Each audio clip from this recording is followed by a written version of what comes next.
It's week 15. It's Panthers. It's Cowboys. And you know what?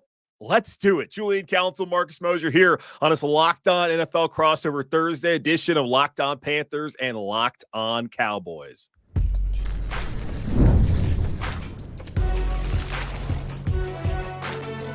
You are Locked On NFL crossover, part of the Locked On Podcast Network.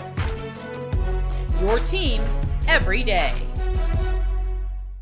Welcome into another edition of the Locked On Panthers and Locked On Cowboys podcast. We are a part of the Locked On Podcast Network, where you can get Panthers and Cowboys coverage every Monday, Tuesday, Wednesday, Thursday, and Friday. Your team every day. That's our motto here on the Locked On Podcast Network. Thanks for watching our shows here on YouTube and listening wherever you listen to your favorite podcast. I'm Julian Council, host of Locked On Panthers, and he is Marcus Mosher, the host of Locked On Cowboys. And today is a Locked On NFL crossover Thursday presented by our friends over at PrizePicks. Download the app and use code LOCKEDONNFL to win $50 instantly when you play $5. The 3-10 Panthers hosting the 5-8 Dallas Cowboys.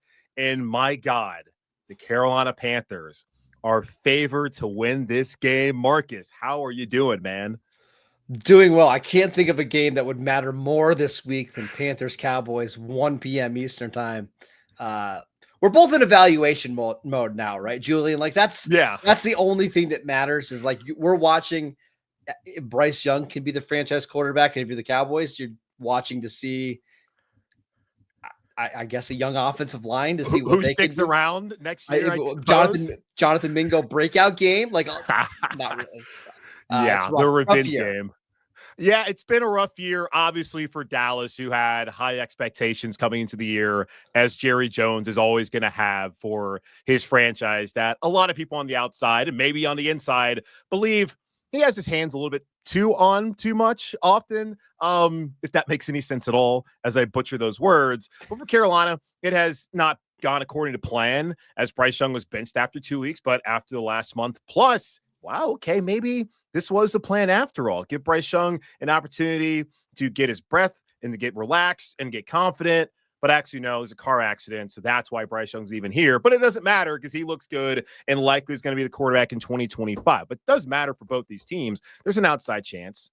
Neither team has been mathematically eliminated from the playoffs, so a must win for both Dallas and for Carolina on Sunday. But we all understand where these teams are headed, and that's their season being over in 4 weeks' time. Now, speaking of the game on Sunday and looking at it from the Dallas perspective, Mike McCarthy, a lot of people are wondering whether he'll be back in Dallas next year. Looking at this team offensively, what is the biggest storyline for the Cowboys heading into this Week 15 matchup in Carolina? It's really been the development and the play of Rico Dowdle, who this is a sore subject for Cowboy fans because a lot of people thought Rico Dowdle was the best running back going into the season.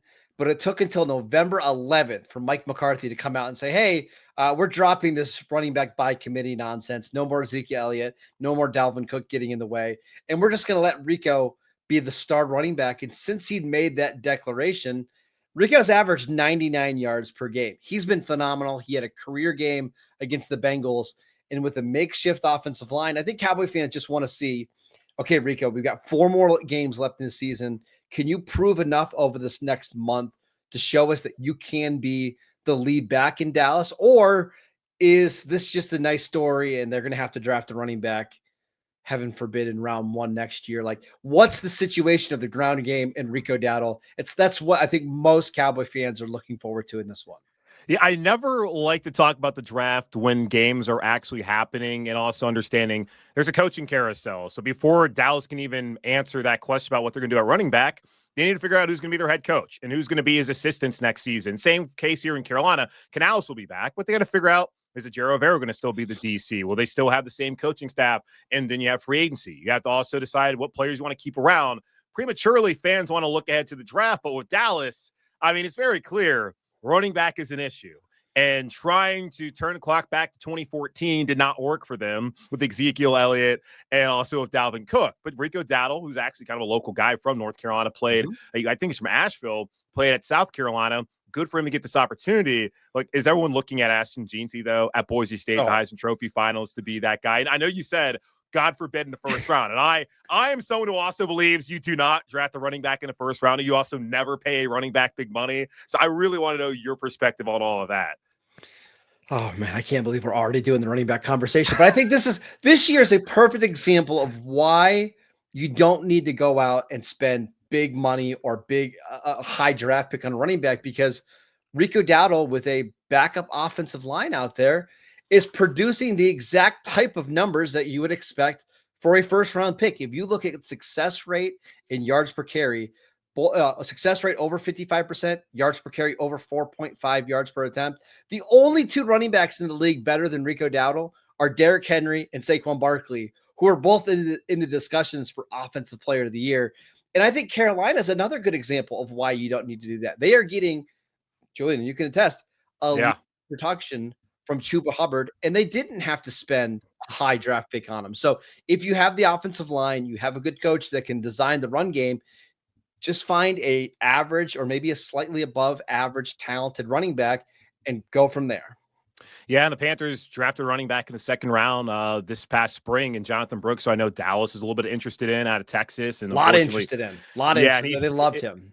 Yeah, and he tore his ACL. We'll talk more about that on the Panthers side of things. But yeah, man, like Chuba Hubbard's run for 1,000 yards so far this season. He is one of the better running backs in the league, 6th in rushing, and the Panthers sitting here at 3-10. And when they had McCaffrey, he had a 1,000 season. The Panthers went 5-11, and that's why I have been federal minimum wage, no overtime, no holiday pay for running backs. Just, it does not make sense. It does not typically lead to wins. Julian, I was going to say, if Jonathan Brooks is posting the number, if Jonathan Brooks was posting the numbers that Chuba Hubbard is this year, everybody would be flipping out and they'd be so excited about this rookie running back. But because it's Chuba Hubbard, who I don't want to say is a journeyman, because that's not fair. He's better than that. But, I think most people view him as a league average running back. It just doesn't get people all that excited. So it's another an example of why your draft capital and your draft positioning matters. And it's not really fair. Yeah, and he's a 4th-round pick, been here the whole time, and he got his opportunity really this year to be the 1A running back. But last year, they signed Miles Sanders to be that guy. He beat him out, as Miles Sanders has been an abject failure here in Carolina, unfortunately, as he's currently on IR. And that was a Pro Bowl running back in 2022. Who went to the Super Bowl with Philadelphia. It's just weird how it can work sometimes, and then whenever you pay them, it turns out that it's maybe not the best decision. So we'll see what Dallas decides to do this offseason. Defensively, I feel like that's been a disappointing unit this year. You start off the year giving up just a ton of points, and just the embarrassing performances they've had at Jerry World over the last really dating back to the wild card round against Green Bay has been stunning to see with the amount of defensive talent that Dallas does have. What's the biggest story with that defense heading into this game, and what's been the deal all season long, man? Well, there's a couple things going on. We talked about Mike McCarthy maybe returning in 2025 to be the head coach. I think a lot of it depends on how Mike Zimmer's defense performs over the next month, because I would argue that the Cowboys defense has been significantly better over the last couple of games, even against the Bengals. Okay. They only gave up 20 points in that game before the block punt that was recovered by the Bengals, which they eventually went and scored the touchdown. Only giving up 20 points to Joe Burrow, Jamar Chase, and T. Higgins really isn't bad at all. So they've gotten better, but now with DeMarvion Overshown, who was pretty clearly their second best player on defense, out for this season and likely next season with a torn ACL, MCL, PCL, what does the defense look like? They've been decimated all season on defense. They've lost Micah Parsons for 5 games, DeMarcus Lawrence for most of the season, Deron Bland for most of the season, Sam Williams. Like, the list goes on and on and on. They're starting to get some of these guys back, and you're seeing the unit play better. But I think if they can show over the next month that they are improving, I wouldn't be surprised if Zimmer and McCarthy are back next year.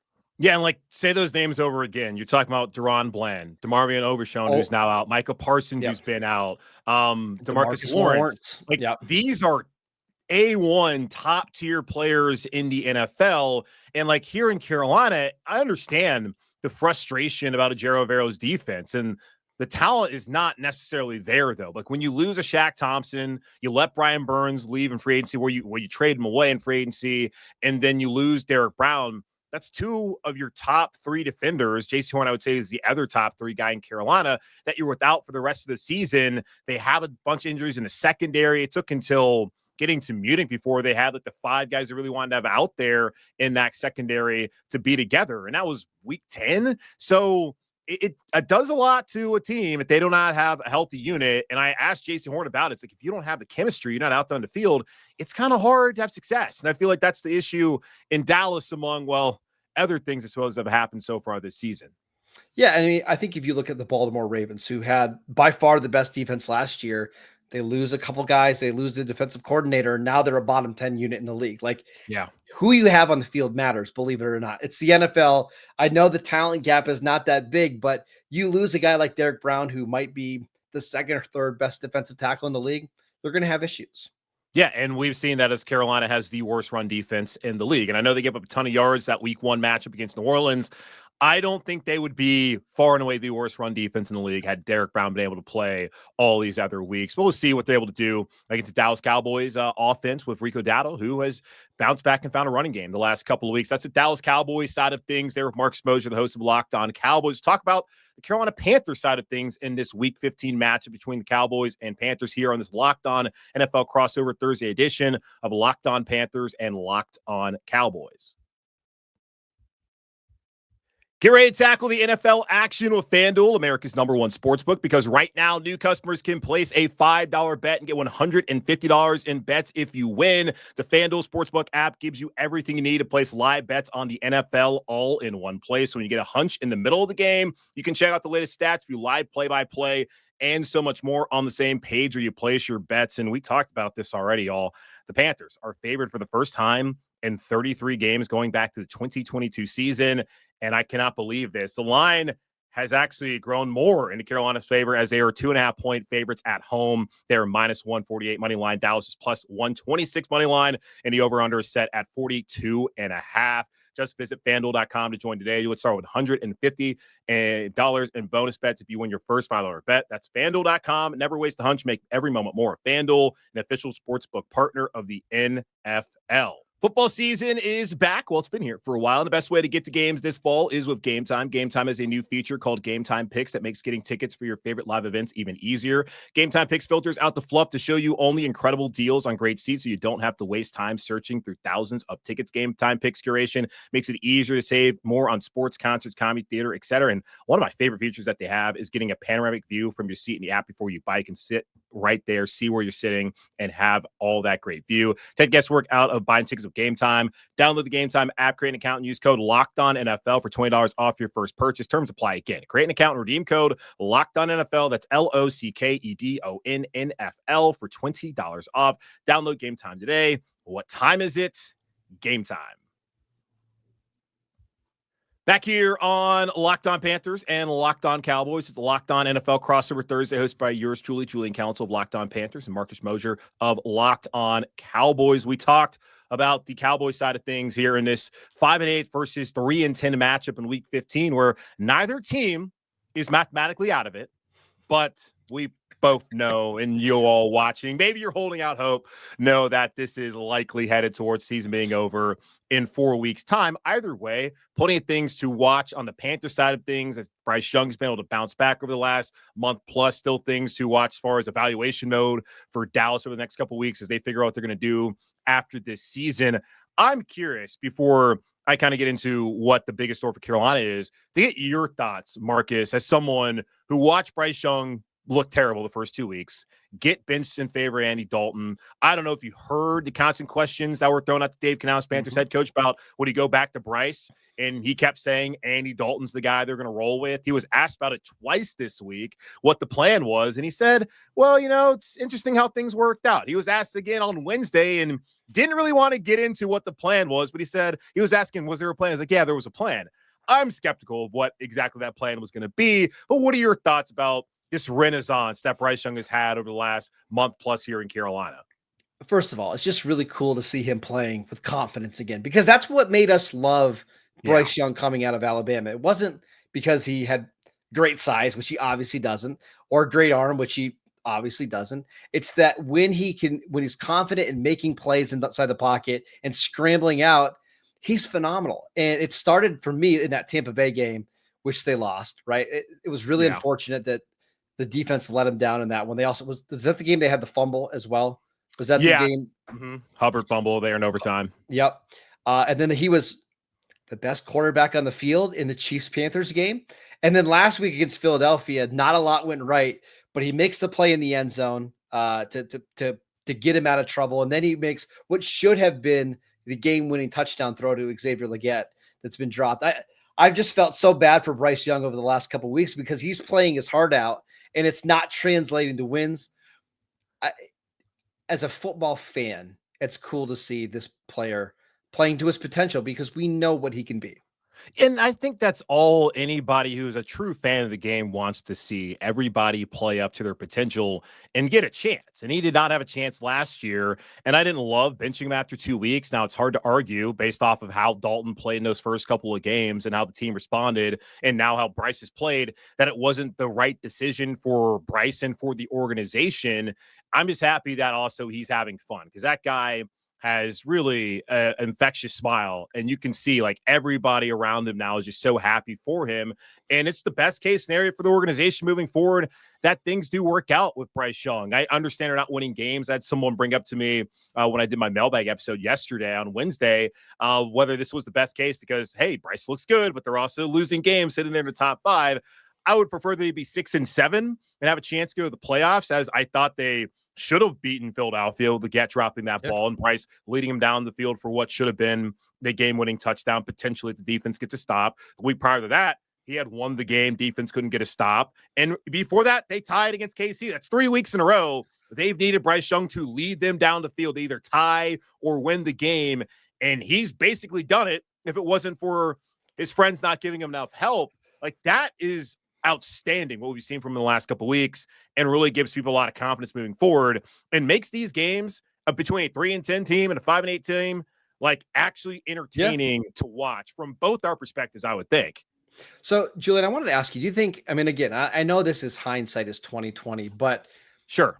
Do we feel like they maybe gave up on Bryce Young too quickly? Because if you go back and you look at the schedule now, right, they played the Saints in week 1 in New Orleans. They got crushed. That happens, right? We see quarterbacks all the time struggle in week 1. In week 2, they go on to play the Chargers, and he struggles.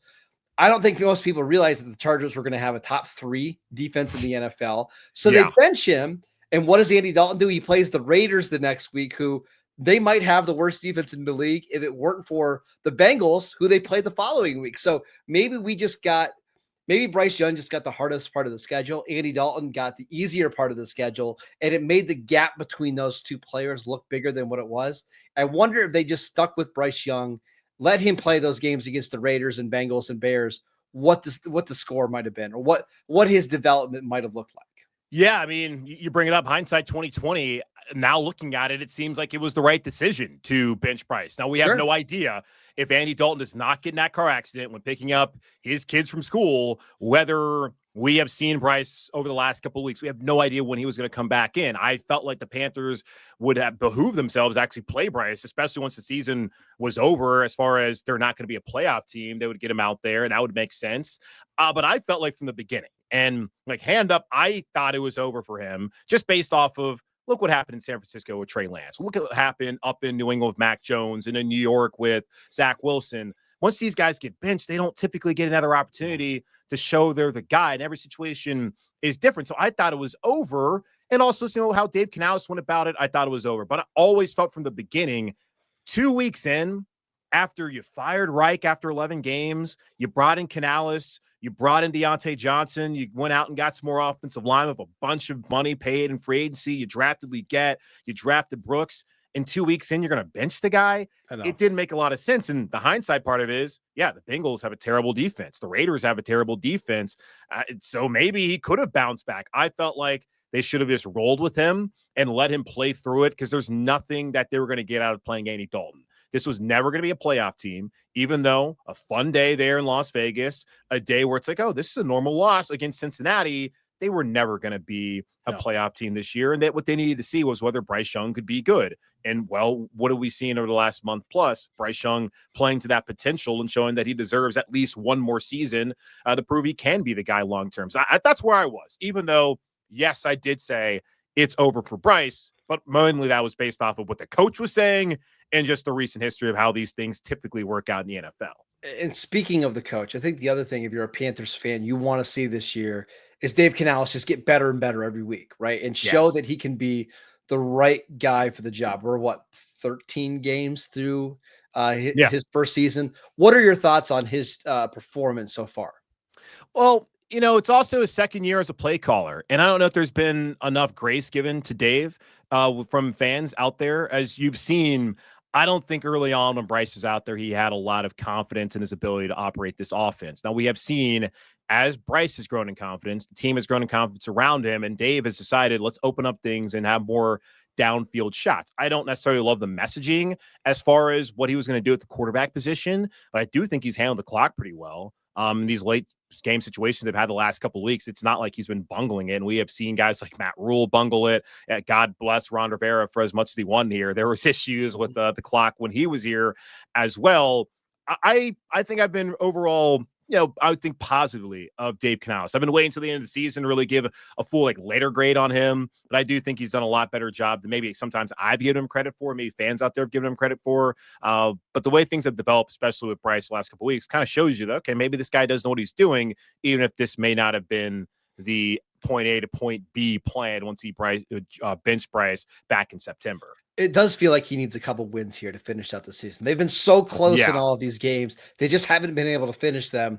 If he wins 2 of the last 4, maybe including this game against Dallas, maybe that goes a long way in his confidence and the confidence in the fans that he's going to be able to get things turned around here sooner rather than later.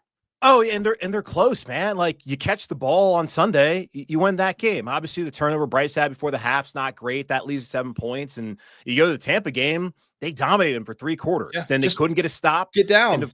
Couldn't get a stop in the fourth quarter. But then they have an opportunity. They win the game, but then they don't win the game. They get a stop in overtime. They fumble. It's just the fundamental things, just executing, catching the football, holding on to the ball. And then you're looking at a team that instead of 3-10 is potentially at least 5-8, like Dallas, or maybe even 6-7 if they would have got that win. So that is encouraging. This team has always shown the energy and effort throughout the season. It's just been being able to finish that they have failed to do. And it's a team that's close, has still a lot of talent deficiency issues they got to figure out moving forward, but it is encouraging what we've seen over the last month plus here in Carolina. I'm Julian Council. He's Marcus Mosher of Locked On Cowboys. I'm of Locked On Panthers, of Locked On NFL Crossover Thursday, presented by our friends over at Prize Picks. On the other side, what 3 things does Carolina need to do to win this game? We'll talk about that here in just a moment on Locked On Panthers and Locked On Cowboys.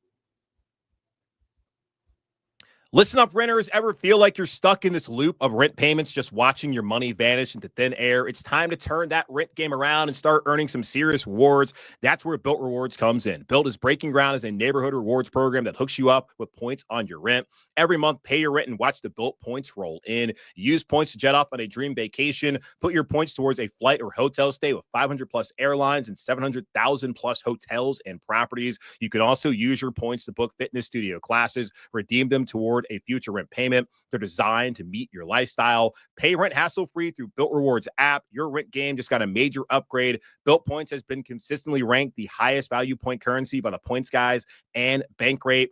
Earn points by paying rent right now when you go to joinbuilt.com/LockedOnNFL. That's joinbilt.com/LockedOnNFL. Make sure to use our URL so they know we sent you. Join built.com/LockedOnNFL to start earning points for your rent payments today.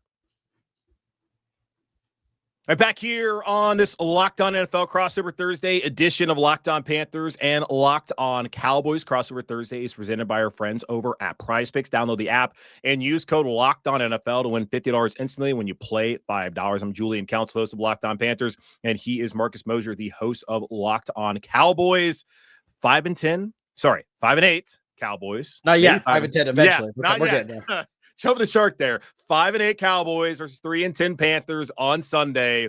The Panthers are 2.5-point favorites. I still cannot believe my eyes. It's been a long time since I've seen the Panthers favored in a game. And Canales was actually asked about this on Wednesday. He says he does not try to look at that stuff, but he understands Vegas is pretty good about it. And he did kind of chuckle at the fact that Carolina is favored in this game. But Dallas still wants to find a way to win strong. Mike McCarthy wants to keep his job. wants to point to the injuries, some of the other issues to why he should get another chance in 2025.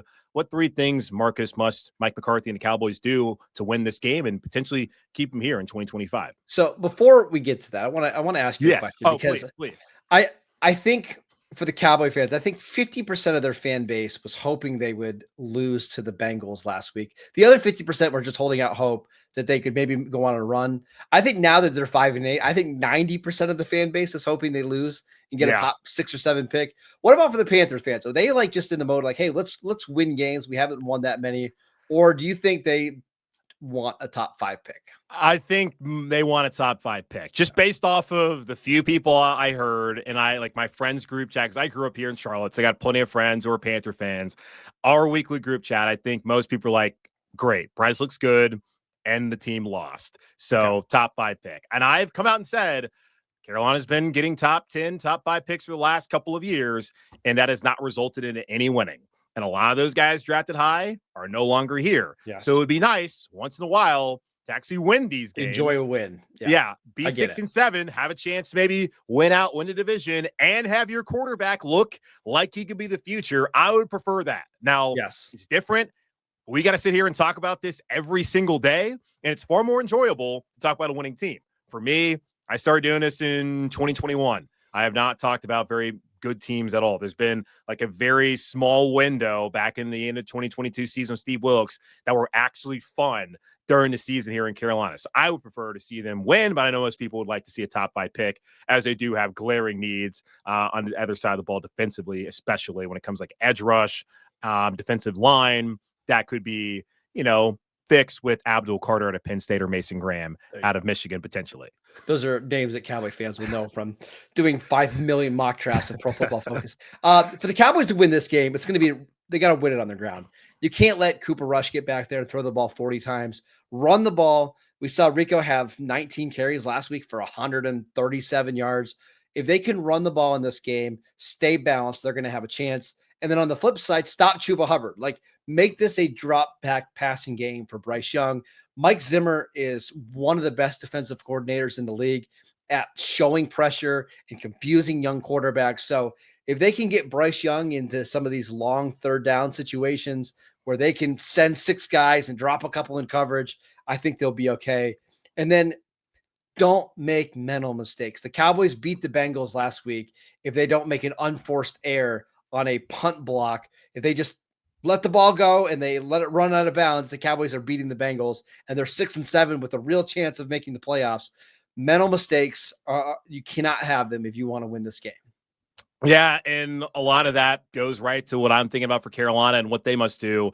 I mean, I don't feel like they're going to stop the run game. They are far and away the worst run defense team in the NFL. They've given up more yards on the ground this year than they gave up last year. Yeah. And there are still 4 more games left to play, Marcus, which is insane. But they've been successful, especially when handing the ball off to Chuba Hubbard on the ground. Jonathan Brooks out for the rest of the season after tearing his ACL in his right knee for the 2nd time in 13 months. Just a devastating injury for him, and one that's going to have ramifications for Carolina heading into the offseason as they got to figure out what they're going to do at running back behind Hubbard in 2025. They can run on this Dallas team. A lot of teams have, as Dallas is the 3rd worst rush defense in the NFL, the 27th in rushing yards per attempt given up. Carolina may not be the best when you look at it as a team. They're only 22nd in rushing, 15th in yards per attempt, but Hubbard is 6th in the NFL in rushing yards, has over 1,000 yards first time in his career, and is 3rd in rushing success rate among running backs with at least 200 carries. So he's been good all year long. So they can run on this Dallas team. And, if you can find a way to bottle up Rico Dowdle and this Cowboys rushing attack, maybe start pinning your ears back in after Cooper Rush. And somehow Carolina's found a way to get after the passer the last 3 weeks. 13 sacks, Marcus, the last 3 games. The first 10 games, they had 12. Now, they're still not one of the best pass rushing teams in the NFL in terms of actually getting home, as they're only 28th in the league in sacks, but they've been getting home. And pressure, I think, is greater than sacks, as it typically leads to turnovers. But if you can get home and you can cause turnovers, that can help you win this game, especially when you talk about mental mistakes, not turning the ball over from Dallas' perspective. And then the final one for me is like what I said last week as well. Just finish. Whether that means holding onto the ball with 2 hands and not fumbling, holding onto the ball with 2 hands and not letting it slip through your arms and have that be a drop with Leggett on Sunday in that game. If they just finish the last 2 weeks, we're sitting here potentially talking about a team that's 5-8 and is very much alive in the terrible NFC South. Or you're looking at a team that's 6-7 and tied for first place with Tampa and Atlanta. And again, the terrible NFC South. They have let some games slip away from them. Now they still have a lot to fix this offseason, but this has not been the Panthers team we saw that got blown out 47-10 against New Orleans, or 26-3 at home against the Chargers, 36-10 to the Bears, 47-10, or is it 40-7, whatever it was against the Commanders. They've been competitive. They've been right there. They've been close. But close doesn't cut it, man. You got to win these games. I think they have an opportunity in the last 4 games to potentially, triple their win total from a year ago, which would be getting to 6 wins. We might see like 60 rushing attempts combined in this game, which would be great for us. We'd be done by about 3:30 Eastern time. But I fully expect this to be one of those games where the clock is running a lot, because I think both teams want to try to establish the run, and it makes sense for both of them to do that. I think it should be a competitive, entertaining game for sure. And Carolina's perspective, and you talk about this as well, just being a fan of the game and seeing what Bryce Young's doing, like that has got a lot of people excited about what next year could look like. I still think they have a long way to go to have any sort of talk about the P word, especially considering they have not been able to win enough games the last couple of years, really feel that way heading into 2025. Right. But they certainly, I think a lot of fans should be encouraged by what they've seen. And with Dallas, but they're never going to be bad for too long, because Jerry's not going to let that happen. And you have Dak Prescott, who will be back eventually. Yep. And I know Cowboy fans are hard on Dak. Well, look at where you are again with Dak not out there on the field, not winning games. Not great. Yeah. I'm just glad we don't have Andy Dalton versus Cooper Rush. This is much more exciting that Bryce Young is playing. Yes, absolutely. I'm right there with you, Marcus. That's going to wrap up this edition of the Locked On Panthers and Locked On Cowboys podcast. Again, we are a part of the Locked On Podcast Network Monday, Tuesday, Wednesday, Thursday, Friday. I mean, really Sunday and Saturday as well. You're going to check out stuff over on YouTube or in your podcast feed for Locked On Panthers and for Locked On Cowboys. Again, I'm Julian Council, the host of Locked On Panthers. Follow me on X, Twitter, whatever you want to call it, at Julian Council. Follow Marcus Mosher, the host of Locked On Cowboys, at Marcus_Mosher. You know where to find him. And check us out on Friday, as I'll be giving more of my keys to victory. And Marcus, I'm sure, will also be talking about what's got going on with this game on Sunday, as there's a tiny sliver of an opportunity for both these teams to get to late in January. But we know where this is all headed. It should be an entertaining game either way. But again, appreciate y'all tuning in, and we'll talk to y'all on Friday.